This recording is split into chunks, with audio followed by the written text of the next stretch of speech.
Hi, நான் Leo, cost accountant. இந்த சேனலில் CMA inter and final related free classes கிடைக்கும்.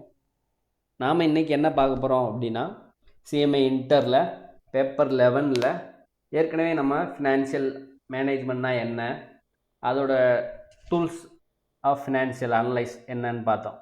அப்படிதான் நம்ம ஏற்கனவே போன கிளாஸில் என்ன பார்த்தோம் அப்படின்னா, ஃபினான்ஷியல் டூல்ஸ் ஃபார் ஃபினான்ஷியல் அனலைஸ்க்கு என்னென்ன டூல்ஸ் எல்லாம் நம்ம யூஸ் பண்ணுறோம் அப்படின்னு பார்த்தோம். ஏற்கனவே பார்த்தது ஜஸ்ட் ரேஷியோ அனலைஸ் என்னன்னு பார்த்தோம். அதுக்கப்புறம் கேஷ் ஃப்ளோ அனலைஸ்னால் என்ன, அதுக்கடுத்து ஃபண்ட் ஃப்ளோ அனலைஸ்னால் என்ன, கம்பேரிட்டிவ் ஃபினான்ஷியல் ஸ்டேட்மெண்ட்னா என்ன, காமன் சைஸ் ஸ்டேட்மெண்ட்னா என்ன, அனலைஸ்னால் என்ன, ட்ரெண்ட் அனலைஸ்னால் என்ன, பேசிக்ஸ் இதெல்லாம் பார்த்து இன்டர் கம்பெனி கம்பேரிசன்லாம் என்ன, இன்டர்ஃபார்ம் சிவிபி அனலைஸ்னால் என்னன்னு நம்ம பார்த்தோம். இன்றைக்கி நம்ம என்ன பார்க்க போகிறோம், ரேஷியோ அனலைஸ் பார்க்க போகிறோம். ரேஷியோ அனலைஸ் அப்படிங்கிறப்போ இஸ் அ டூல். இது ஒரு டூல் அப்படின்றாங்க ஃபினான்ஷியல் அனலைஸுக்கு. Use to understand companies financial பெர்ஃபார்மன்ஸை அண்டர்ஸ்டாண்ட் பண்ணுறதுக்கு பயன்படுத்தப்படுதான். By comparing two related values, ரெண்டு ரிலேட்டட் சம்மந்தப்பட்ட வேல்யூவை மூலமாக நம்ம எங்கேருந்து ஃபினான்ஷியல் ஸ்டேட்மெண்ட்லேருந்து ரெண்டு ரிலேட்டட் வேல்யூவை எடுத்து கம்பேரிசன் பண்ணுறோம். அது எதுக்காக? இந்த டூல் ரேஷியோ அனலைஸ் பண்ணுறதுக்காக, அதோட ஃபினான்ஷியல் பெர்ஃபார்மன்ஸ் என்ன அப்படிங்கிறதுக்கு அண்டர்ஸ்டாண்ட் எப்படி இருக்குது அப்படிங்கிறதுக்கு அண்டர்ஸ்டாண்ட் பண்ணுறதுக்காக நம்ம ஃபினான்ஷியல் ஸ்டேட்மெண்ட்லேருந்து ரெண்டு ரிலேட்டட் வேல்யூவை எடுத்து பார்க்குறோம் பெர்ஃபார்மன்ஸ் எப்படி இருக்குது அப்படிங்கிறது. For example, profit compared to sales. Profit சேல்ஸுக்கு எவ்வளோ ப்ராஃபிட் இருக்குது அப்படின்னு. டெப்ட்டு கம்பேர்ட் டு ஈக்விட்டிக்கு டெப்ட்டு எவ்வளோ இருக்குது அப்படிங்கிறத நம்ம அனலைஸ் பண்ணுறோம். இதுதான் ரேஷியோ அனலைஸ். அதாவது ரெண்டு ரிலேட்டட் வேல்யூ, சம்மந்தப்பட்ட வேல்யூவை எடுத்து நம்ம கம்பேரிசன் பண்ணுறோம். அந்த ரிலேட்டட் வேல்யூ எங்கேருந்து எடுக்கிறோம்? ஃபினான்ஷியல் ஸ்டேட்மெண்ட்லேருந்து எடுக்கிறோம். ஓகேங்களா? அடுத்து இதில் என்னென்ன ரேஷியோஸ், டைப்ஸ் ஆஃப் ரேஷியோஸ் இருக்குது அப்படின்னா, லிக்விடிட்டி ரேஷியோஸ் இருக்குது, சால்வன்சி ரேஷியோ இருக்குது, ப்ராஃபிட்டபிலிட்டி ரேஷியோஸ் இருக்குது, ஆக்டிவிட்டி ரேஷியோஸ் இருக்குது, மார்க்கெட் ரேஷியோஸ் இருக்குது. அப்போ நம்ம இந்த ரேஷியோஸ்லாம் எதுக்காக யூஸ் பண்ணுறோம்? ஃபினான்ஷியல் பெர்ஃபார்மன்ஸு எப்படி இருக்குது அப்படிங்கிறதுக்காக பார்க்குறதுக்காக நம்ம இந்த ரேஷியோஸ்லாம் யூஸ் பண்ணுறோம். சரி, ஓகே. ஃபஸ்ட்டு லிக்விடிட்டி ரேஷியோனா என்னன்னு பார்ப்போம். லிக்விடிட்டி ரேஷியோ அப்படிங்கிறப்போ நம்மள்கிட்ட ஒவ்வொன்றுக்கும் ஒவ்வொரு ஃபார்முலாஸ் இருக்குது. அதாவது லிக்விடிட்டி ரேஷியோவை பொறுத்தவரை கரண்ட் ரேஷியோ, குயிக் ரேஷியோ பார்ப்போம். இது எதுக்காக பார்க்குறோம் அப்படின்னா, நம்மளால் ஒரு சாட்டமாக நம்ம ஒரு கடன் வாங்கியிருக்கோம், அதை செலுத்த முடியுமா அப்படிங்கிறத, நம்ம செலுத்துறதுக்கான அந்த எஃபிஷியன்சி, அந்த திறன் நம்மள்கிட்ட இருக்கா அப்படிங்கிறதுக்காக இந்த லிக்விடிட்டி ரேஷியோ பார்க்குறோம். அதாவது ஒரு பில் இருக்குது, அது டியூ ஆகுது, அதை நம்ம அந்த டியூ நம்ம பே பண்ணும்போது எந்த ஒரு ஃபினான்ஷியல் டிஃபிகல்ட்டி நம்ம ஃபேஸ் பண்ணாமல் இருக்க முடியுமா அப்படிங்கிறதுக்காக தான் இந்த லிக்விடிட்டி ரேஷியோஸ் பார்க்குறோம். அதாவது ஷார்ட் டேர்ம் லோனுக்காக செலுத்துகிற அந்த எஃபிஷியன்சி இருக்கா அப்படிங்கிறதுக்கு. அப்போ இந்த ரேஷியோவுக்கு நம்ம என்ன பார்க்குறோம் அப்படின்னா, கரண்ட் ரேஷியோ பார்க்குறோம். கரண்ட் ரேஷியோ அப்படிங்கிறப்போ அதுக்கு ஃபார்முலா இருக்குது, current asset divide by current liabilities.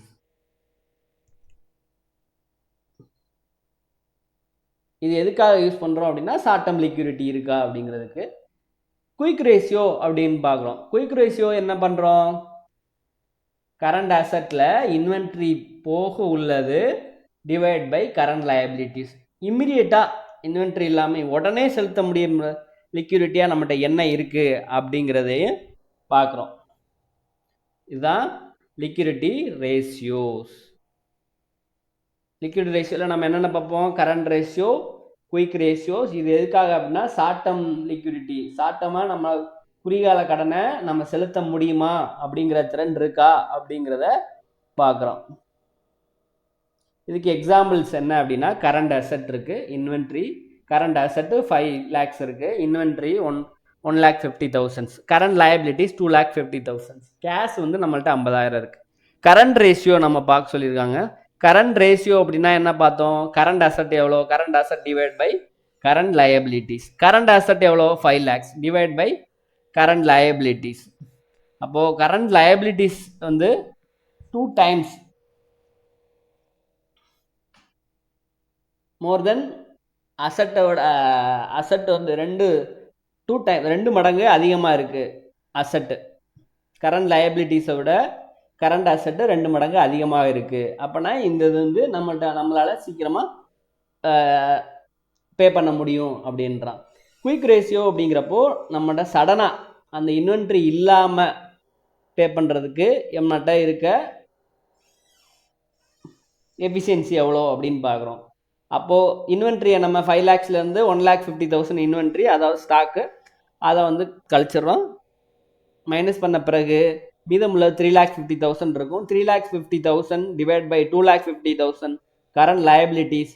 இப்போனா 1.4, அதாவது அப்போவும் நம்மகிட்ட 1.4, அதாவது லயபிலிட்டிஸை விட அசட் வந்து நம்மகிட்ட கரண்ட் அசட் வந்து 1.54 மடங்கு லயபிலிட்டியை விட அதிகமாக இருக்குது. அப்போனா நம்ம safe.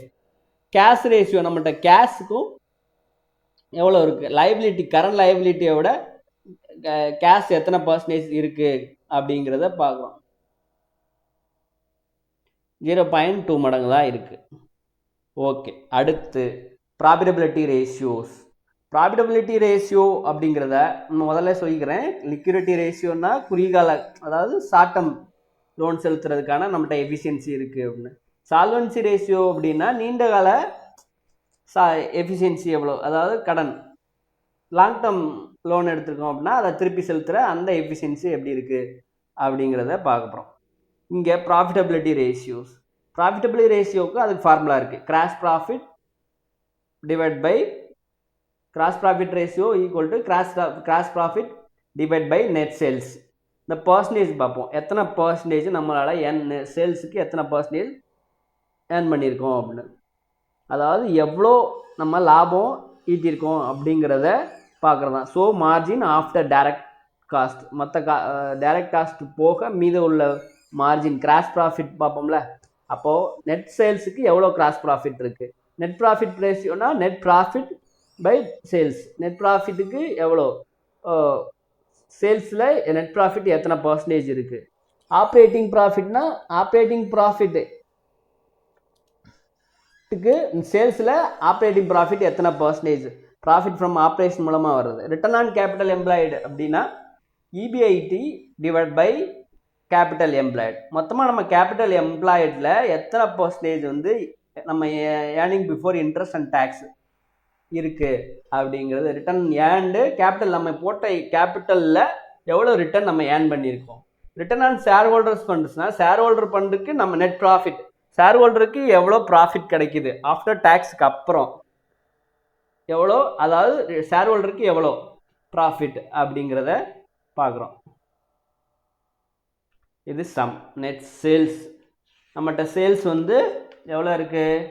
10 lakhs.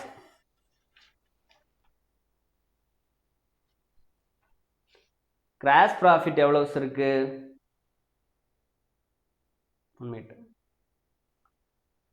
Gross profit ratios. Okay, gross profit வந்து 4 lakhs இருக்குது. ஸோ நெட் ப்ராஃபிட் எவ்வளோ இருக்குது அப்படின்னா 1,50,000. ஆப்ரேட்டிங் ப்ராஃபிட்ஸ், ஆப்ரேட்டிங் காஸ்ட் எவ்வளோ இருக்குது அப்படின்னு பார்க்குறோம். 8,50,000. கேபிட்டல் எம்ப்ளாய்டு எவ்வளோ கேபிட்டல் எம்ப்ளாய்டு பண்ணியிருக்கோம்? 6 lakhs. ஷேர் ஹோல்டர்ஸ் ஈக்விட்டி எவ்வளோ இருக்குது அப்படின்னா 4 lakhs இருக்குது. கிராஸ் ப்ராஃபிட் பார்க்குறோம். கிராஸ் ப்ராஃபிட் அப்படிங்கிறப்போ கிராஸ் ப்ராஃபிட் எவ்வளோ, நம்ம என்ன ஃபார்முலா பார்த்தோம்? Gross profit divide by net sales. Gross profit divide by net sales into percentage பார்த்தோம் அப்படின்னா 40% வந்து நம்ம சேல்ஸில் கிராஸ் ப்ராஃபிட் வந்து இருக்குது அப்படின்றான். நெட் ப்ராஃபிட் எவ்வளோ? நெட் ப்ராஃபிட் வந்து 1,50,000. நெட்டாக நமக்கு ப்ராஃபிட் எவ்வளோ வந்திருக்கு அப்படின்னு பார்த்தோம்னா 1,50,000. அப்போது மொத்த சேல்ஸில் நெட் ப்ராஃபிட் எத்தனை பர்சன்டேஜா? 15%. ஆப்ரேட்டிங் ப்ராஃபிட் அப்படின்னா நம்மளோட ஏற்பட்ட ஆப்ரேட்டிங் காஸ்ட் எவ்வளோ 8,50,000. ஆப்ரேட்டிங் ரேஷியோஸ் இங்கே இருக்கா, operating profit divide by sales. சேல்ஸில் ஆப்ரேட்டிங் ப்ராஃபிட் வந்து ஆப்ரேஷன் மூலமாக எவ்வளோ ப்ராஃபிட் ஆகிருக்கு, 85% வந்து இருக்குது. Operating ratios.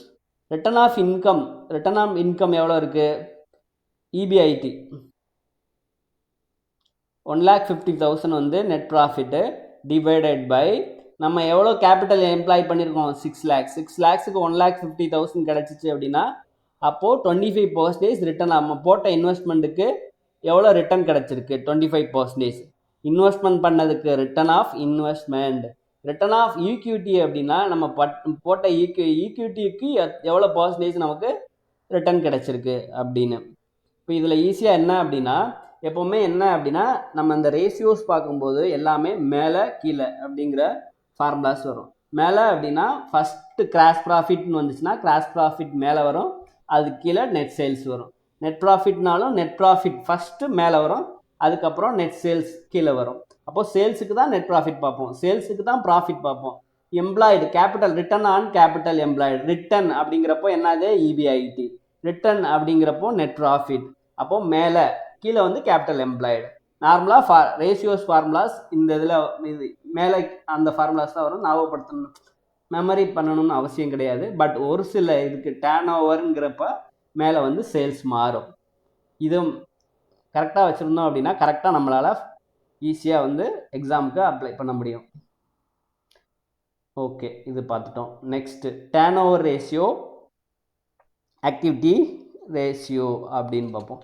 இதில் தான் எப்போ டேர்ன் ஓவருன்னு நமக்கு வருதோ அப்போல்லாம் மேலே வந்து சேல்ஸ் வந்துடும்.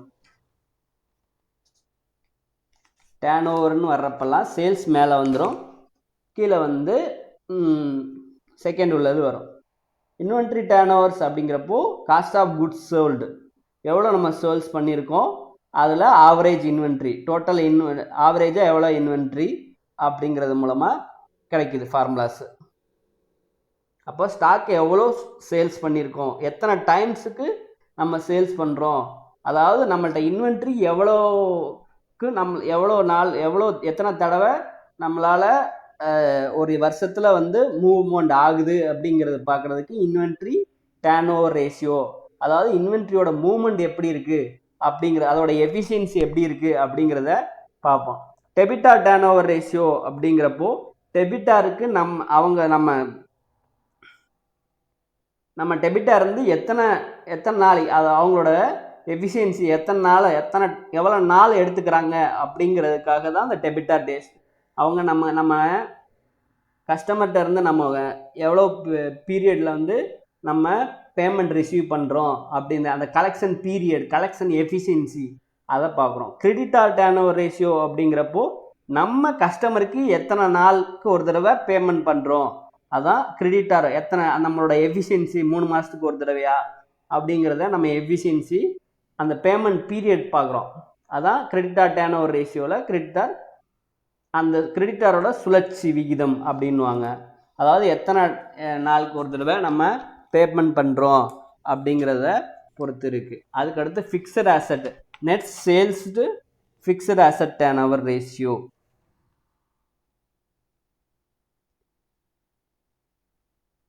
Net sales to,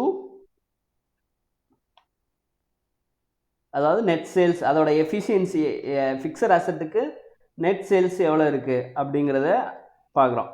efficiency to use இந்த ஃபிக்ஸட் அசட்ஸ். அதாவது இது எதுக்காக அந்த ஆக்டிவிட்டி ரேஷியோ அப்படி இன்வென்ட்ரி டேர்ன் ஓவர் ரேஷியோ அப்படின்னா, அதாவது ஒரு கம்பெனி எப்படி அதோட அசட்ஸை அதை எவ்வளோ திறமையாக பெர்ஃபார்மன்ஸ் பண்ணுது, பயன்படுத்துது அப்படிங்கிறத பார்க்குறதுக்கு தான் இந்த ஆக்டிவிட்டி ரேஷியோ இல்லைன்னா டேர்ன் ஓவர் ரேஷியோ அப்படின்னும். இந்த டேர்ன் ஓவர்னு வந்துருச்சுனாவே எப்போவுமே சேல்ஸ் மேலே வந்துடும். ஓகேங்களா? அடுத்து இந்த ஒரு இதுக்கு மட்டும்தான் மேலே கீழே அப்ளை ஆகாது, டேர்ன் ஓவர்னு வர்றப்ப இந்த ஆக்டிவிட்டி ரேஷியோவுக்கு மட்டும். இதுக்கு மட்டும்தான் ஃபஸ்ட்டு டேர்ன் ஓவர் ஃபஸ்ட்டு வரும், அதுக்கப்புறம் தான் கிரெடிட்டார்ஸ் கீழே வந்துடும். Okay, COGS cost of goods sold, cost அந்த குட்ஸ் சோல்டு சேல்ஸ் பண்ணுற காஸ்ட் எவ்வளோ அப்படிங்கிறத அவன் கொடுத்துருக்கான். ஆவரேஜ் இன்வென்ட்ரி எவ்வளோ இருக்குது, ஆவரேஜ் இன்வென்ட்ரி நம்ம 2 lakhs. நெட் கிரெடிட் சேல்ஸ் வந்து 10 lakhs நம்ம கடனுக்கு சேல்ஸ் பண்ணது. அதுக்கடுத்து ஆவரேஜ் டெபிட்டார்ஸ் எவ்வளோ இருக்காங்க அப்படின்னா 2,50,000. நெட் கிரெடிட் பர்ச்சேஸ் எவ்வளோ இருக்குது அப்படின்னா 6 lakhs. நெட்டாக நம்ம கிரெடிட்டுக்கு பர்ச்சேஸ் பண்ணுறோம் எவ்வளோ அப்படிங்கிறது 6 lakhs. ஆவரேஜாக கிரெடிட்டார்ஸ் எவ்வளோ இருக்காங்க அப்படிங்கிறதையும் பார்த்துட்டோம். 1,50,000. Net sales 15 lakhs. Fixed asset 5 lakhs. Working capital 3 lakhs. இப்போது இங்கே என்னென்ன கேட்டிருக்கான், இன்வென்ட்ரி டேர்ன் ஓவர் கண்டுபிடி அப்படின்னு இருக்கான். இன்வென்ட்ரி டேர்ன் ஓவர்னால் நமக்கு என்ன பண்ணணும், COG cost of goods sold divided by average inventory. Okay, அப்போ ஆவரேஜ் இன்வென்ட்ரி இங்கே எவ்வளோ 2 lakhs. Cost of goods sold எவ்வளோ 12 lakhs. அப்போது இங்கே என்ன ஆகுது அப்படின்னா 6 times நம்மள்ட்ட இருக்கிற இன்வென்ட்ரி வந்து எத்தனை தடவை சுழற்சி ஆகுதான், 6 times.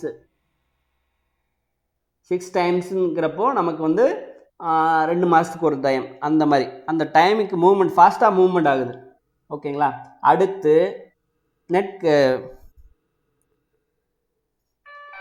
டெபிட்டார் turn over ratio. Debtor turn over ரேஷியோக்கு என்ன பார்த்தோம், டெபிட்டார் நெட் கிரெடிட் சேல்ஸு நம்ம கிரெடிட்டுக்கு நம்ம சேல்ஸ் பண்ணியிருக்கோம்.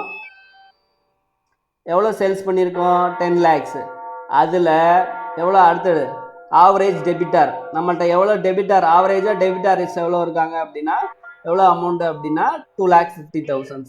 அப்போது 4 times வந்து நம்ம எடுத்துக்கிறோம். 10 lakhs இருக்குன்னு அப்படின்னா 4 times நம்மள்கிட்ட கொடுக்குறான் அப்படின்னு அர்த்தம். அப்போ 4 times நம்ம மொத்த கிரெடிட் சேல்ஸ் வந்து இவ்வளோ, அதில் வந்து 2,50,000 எப்போ 4 times நம்மகிட்ட கொடுக்குறான். அப்போது ஆவரேஜ் கலெக்ஷன் பீரியட் எத்தனை வருஷத்துக்கு நம்ம, அதாவது ஒரு வருஷத்துக்கு நம்ம கலெக்ஷன் பீரியட் எத்தனை நாளுக்கு ஒரு தடவை நம்ம கலெக்ட் பண்ணுறோம் அப்படிங்கிறத பார்க்குறோம். எத்தனை நாளைக்கு ஒரு தடவை கலெக்ட் பண்ணுறோம் அப்படின்னா பேமெண்ட் பீரியட் வந்து 91 days. அதாவது நம்ம கலெக்ஷன் பண்ணுற பீரியட் வந்து 91 days. கஸ்டமர் வந்து 3 மாதத்துக்கு ஒரு தடவை நமக்கு 2,50,000 2,50,000 கொடுக்குறான். அப்போ 4 தடவை கொடுத்தானே எவ்வளோ ஆகும், 10 lakhs ஆயிரும். அப்போ 3 மாதத்துக்கு ஒரு தடவை நம்ம இது 4 மாதத்துக்கு, ஆமாம், அதாவது 3 மாதத்துக்கு ஒரு தடவை 91 daysக்கு ஒரு தடவை அவன் நம்மகிட்ட 2,50,000 பே பண்ணுறான். இதே தான் creditors turn overs. Creditor turn ஓவர்ஸ்க்கு நம்ம என்ன பார்த்தோம், நெட் கிரெடிட் பர்ச்சேஸ். நம்ம வந்து கிரெடிட்டுக்கு எவ்வளோ பர்ச்சேஸ் பண்ணியிருக்கோம், ஆவரேஜாக கிரெடிட்டார்ஸ் எவ்வளோ இருக்காங்க அப்படின்னு பார்ப்போம். அப்போது மெஷூர் பேமெண்ட் பிஹேவியர் டு சப்ளையருக்கு நம்ம எத்தனை நாளுக்கு ஒரு தடவை பேமெண்ட் பண்ணுறோம். நெட்டாக கிரெடிட்டாக நம்மகிட்ட ஒரு வருஷத்துக்கு 6,00,000 கிரெடிட் பண்ணுறோம். நம்மகிட்ட ஆவரேஜாக கிரெடிட்டார்ஸ் நம்ம பேமெண்ட் பண்ணுற டேர்ம்ஸ் வந்து 1,50,000. அப்போது 4 டைம் பேமெண்ட் பண்ணோம்னா கரெக்டாக இருக்கும். அப்போ 4 டைம் அப்படின்னா எத்தனை நாளுக்கு, 3 மாதத்துக்கு ஒரு தடவை இல்லைன்னா 91 நாளுக்கு ஒரு தடவை நம்ம பேமெண்ட் பண்ணுறோம். அவ்வளோ கஸ்டமருக்கு நம்ம பேமெண்ட் பண்ணுறோம்.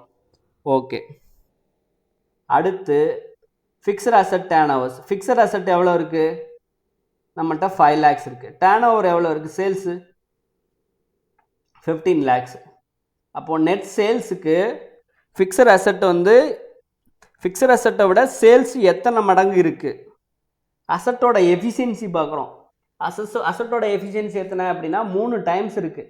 நம்மள்ட்ட இருக்க அசட்டோட நம்மளோட வருஷத்து சேல்ஸில் வந்து 3 times மோர் தென் ஆகுது அப்படின்றான் அந்த ஒரு சுழற்சி.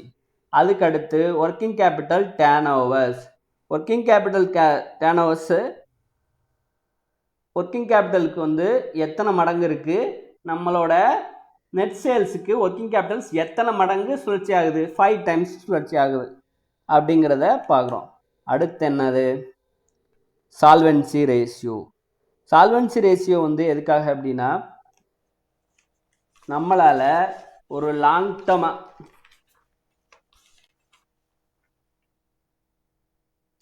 டேர்ம் லோன் எடுத்திருக்கோம் அப்படின்னா அதை திருப்பி செலுத்துகிற நம்மகிட்ட அந்த ஒரு திறன் இருக்கா அப்படிங்கிறத, எஃபிஷியன்சி இருக்கா அப்படிங்கிறத பார்க்குறதுக்காக இந்த லாங் டேர்ம் சால்வென்சி ரேஷியோ பார்க்குறோம். ஓகேவா.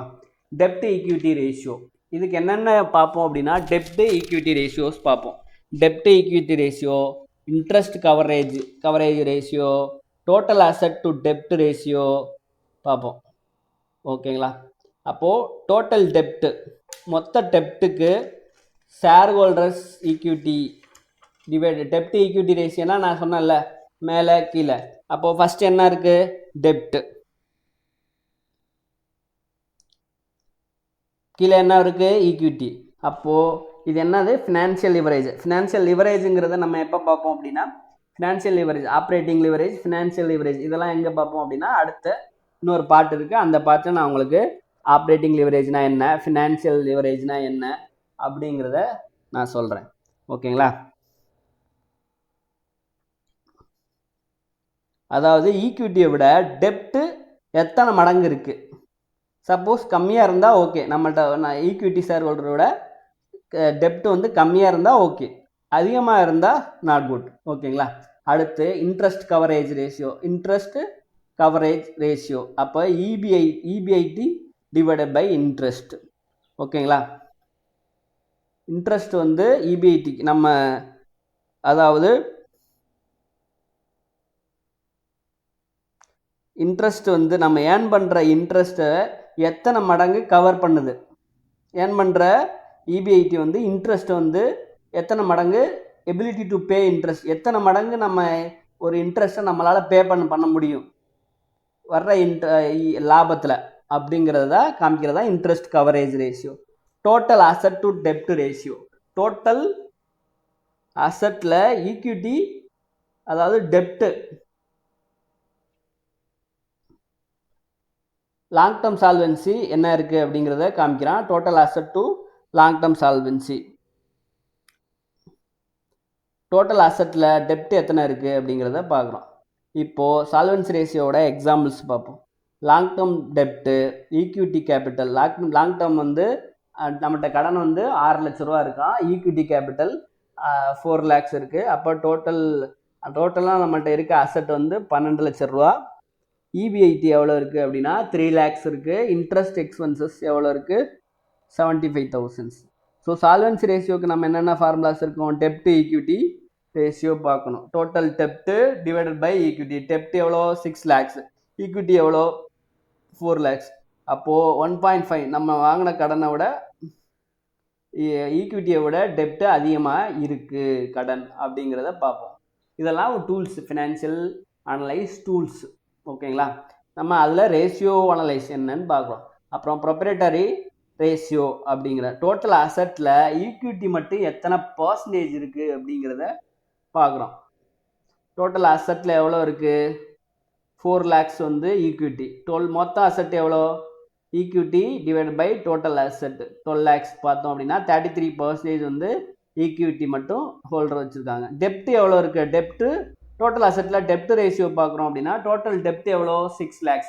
6 lakhs இருக்கா லாங் டேர்ம் டெப்ட்டு. அதில் டோட்டல் அசெட் 12 lakhs. அப்போ 50% வந்து டெப்ட் இருக்குது.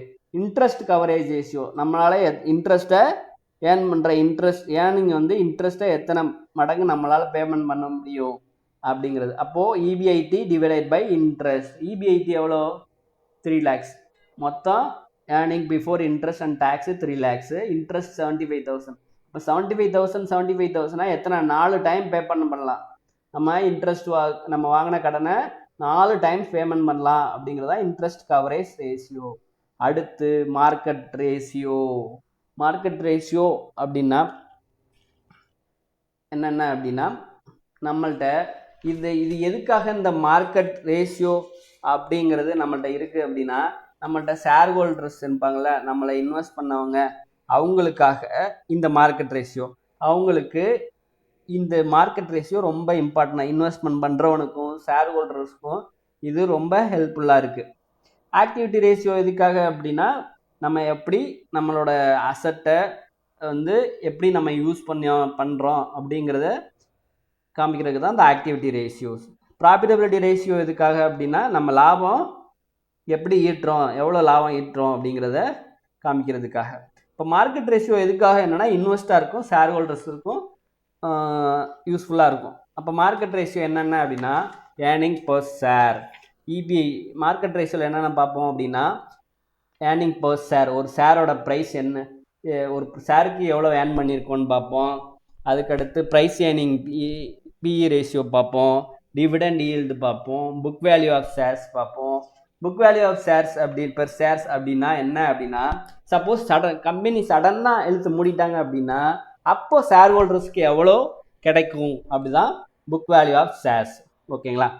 அதுக்கடுத்து வேற என்ன இருக்குது, இப்போது அதோட எக்ஸாம்பிள்ஸ். இப்போ ஒரு நெட் ப்ராஃபிட் இருக்குது, ஓகேவா? இதோட இபிஎஸ் அப்படின்னா நெட் ப்ராஃபிட், நம்பர் ஆஃப் ஷேர்ஸ்க்கு மொத்த profit divided by number of shares. அப்போது எவ்வளோனா ஏர்னிங் பர் ஷேரோட, ஒரு ஷேரோட ஏர்னிங்ஸ், ஒரு ஷேர் 10 ரூபா அப்படின்னா ஒரு 6 ரூபா ஏர்ன் பண்ணோம்னா ஒரு ஷேருக்கு எத்தனை ரூபா நம்ம ஏர்ன் பண்ணோம். இன்வெஸ்டர் எக்ஸ்பெக்டேஷன்ஸ் ஆஃப் ஏர்னிங்ஸ் எவ்வளோ எக்ஸ்பெக்ட் பண்ணுறாங்க அப்படிங்கிறத நம்ம பார்க்கலாம். பிஇ ரேஷியோஸ், அப்புறம் டிவிடெண்டு எவ்வளோ ஏர்ன் பண்ணியிருக்கோம், ஈல்டு பண்ணியிருக்கோம், ரிட்டர்ன் ஆன் டிவிடெண்ட்ஸ் எவ்வளோ வந்திருக்கு, book value of intrinsic value per share. Suppose சடனாக ஒரு கம்பெனி மூட் பண்ணிட்டாங்க அப்படின்னா ஷேர் ஹோல்டர்ஸுக்கு எவ்வளோ கிடைக்கும் அப்படிங்கிறத பார்க்குறது தான் இந்த இன்ட்ரென்சிக் வேல்யூ ஆஃப் ஷேர்ஸ். ஓகேவா? அடுத்து வாங்க, net profit before net profit after டேக்ஸுக்கு அப்புறம், அதாவது டேக்ஸுக்கு அப்புறம் நம்மள்ட்ட இருக்கிறது 4 lakhs. ப்ரிஃபரன்ஸ் டிவிடெண்ட்ஸ் எவ்வளோவா, 50,000. Equity shares 35,000. Market price per shares வந்து 120. டிவிடெண்ட் பெய்டு டு ஈக்விட்டிக்கு வந்து dividend 2,50,000. Book value of per shares வந்து 80. இப்போது இதில் இபிஎஸ் பார்க்க போகிறோம். Earning per shares. Earning per ஷேர்ஸ்னால் என்ன பண்ணோம், நெட் ப்ராஃபிட் எவ்வளோ கிடச்சிருக்கு, 4 lakhs. Net profit 4 lakhs.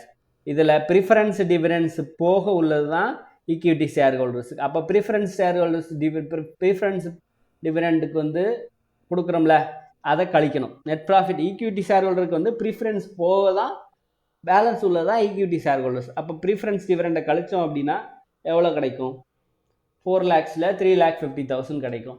அப்புறம் ஈக்விட்டி ஷேர்ஸ், நம்மள்ட்ட எவ்வளோ ஈக்விட்டி ஷேர்ஸ் இருக்குது அப்படின்னு சொல்கிறான், 35,000 ஷேர்ஸ். அப்போ ஒரு ஷேரோட ப்ராஃபிட், நம்ம ஏர்ன் பண்ணுற ப்ராஃபிட் வந்து ஒரு ஷேருக்கு 10 ரூபாய், 10 ரூபாய் பெர் ஷேர். ஓகேவா? பிஇ ரேஷியோஸ் பார்க்குறோம், பிஇ ரேஷியோ பார்க்குறோம்.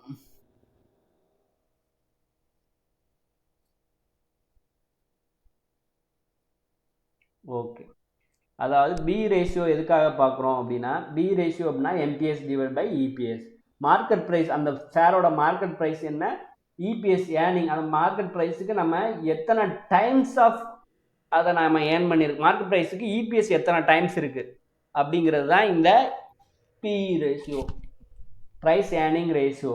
அதாவது ப்ரைஸ் எவ்வளோ இருக்குது, எம்பிஎஸ் மார்க்கெட் ப்ரைஸ் 120 ரூபா இருக்குது, நம்ம ஏர்ன் பண்ண 120 ரூபா ஸ்டாக்குக்கு நம்ம 10 ரூபாய் ஏர்ன் பண்ணியிருக்கோம்னா அது எத்தனை டைம்ஸ் ஆகும், அந்த முழுமையாகனா 12 டைம்ஸ் எடுத்தா 10 into 12 அப்படின்னா 120. அப்போ 12 டைம்ஸ் நம்மளால் வந்து நம்ம ஏர்ன் பண்ணோம் அப்படின்னா மார்க்கெட் ப்ரைஸை அச்சீவ் பண்ணிடலாம். ஓகேங்களா? அடுத்து DPS dividend per shares. Dividend வந்து ஒரு ஷேருக்கு எவ்வளோ டிவிடெண்ட். அப்போது டிவிடெண்ட் நம்ம எவ்வளோ, அங்கே என்ன சொன்னோம், இங்கே எவ்வளோ போட்டிருக்கு, 2,10,000. ஈக்விட்டி ஷேர் ஹோல்டருக்கு வந்து டிவிடெண்ட் வந்து 2,10,000. அப்போ பர் ஷேருக்கு டிவிடெண்ட் எவ்வளோ இருக்கும், 35,000 வந்து ஷேர், மொத்த ஷேரு 35,000. அதில் நம்ம ஏர்ன் பண்ண ப்ராஃபிட் வந்து 2,10,000. அப்போ ஒரு ஷேருக்கு எவ்வளோ, 6 ரூபாய் பெர் ஷேர்ஸ்க்கு கிடைக்கும். டிவிடெண்ட் பே அவுட் ரேஷியோ, நம்ம ஏர்ன் பண்ண ப்ராஃபிட் டிவிடெண்டை நம்ம எத்தனை பர்சன்டேஜ் நம்ம பேமெண்ட் பண்ணுறோம் அப்படிங்கிறத பார்க்குறோம். ஒரு ஷேருக்கு டிவிடெண்ட் நம்ம பெர் ஷேருக்கு வந்து டிவிடெண்ட் டு ஈக்விட்டிக்கு நம்ம ஏர்ன் பண்ணது எவ்வளோ, 10 ரூபா. அதில் வந்து ஈக்விட்டி ஷேர் ஹோல்டருக்கு பேமெண்ட் பண்ணுறது எவ்வளோவா, 6 ரூபா. ஓகேங்களா? அப்போ டிவிடெண்ட் பே அவுட் ரேஷியோ அப்படிங்கிறப்போ டிபிஎஸ் டிவிடெண்ட் பெர் ஷேருக்கு டிவிடெண்ட் எவ்வளவோ 6 ரூபா.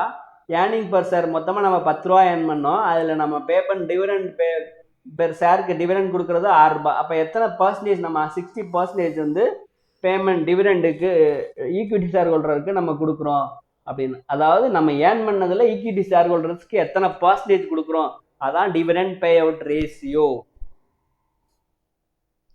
ஏர்ன் பண்ணதில் எத்தனை பர்சன்டேஜ் டிவிடெண்டாக கொடுக்குறோம்.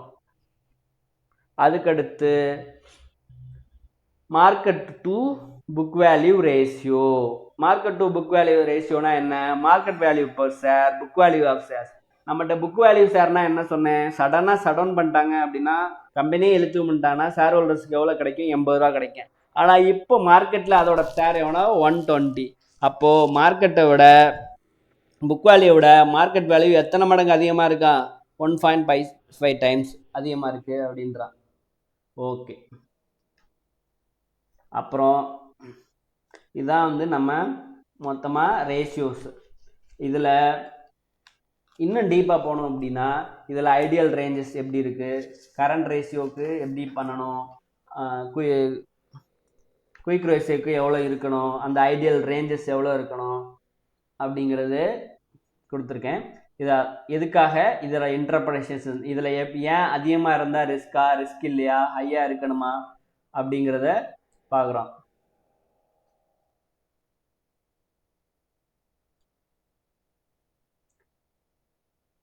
ஓகேங்களா? இப்போ கரண்ட் ரேஷியோ அப்படின்னா கரண்ட் அசட் டிவைடட் பை அதோட ஃபார்முலாஸ், அது எவ்வளோ இருந்தால் பெஸ்ட்டு, இல்லை அப்படின்னா அது ஐடியல் அப்படிங்கிறத பார்க்குறோம்.